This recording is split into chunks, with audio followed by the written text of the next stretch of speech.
والله عزم لي عراق باتوا لبروي شوش لاعبي كردي تدا اكام عاشم رقميه اوان هالاند يا نبي ما اكام عاشم مانيا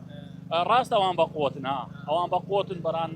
عراقش لپاش تسل ساری او تازه و سار بشداری کری ان شاء الله دباتو بس هوادارم ان شاء الله زورترین آلای کوردستان جدی ندارش هر بکره او کردانه و ندارش با هر آلای کوردستان مشتچین ولا بروی شش لاعب ما تدا نیو عراقی تدا حسابك حەزەکەی عراق بباتەوە بەڵام پێشبینی خۆت چۆنە بۆ یاری والله پێشبینیەکە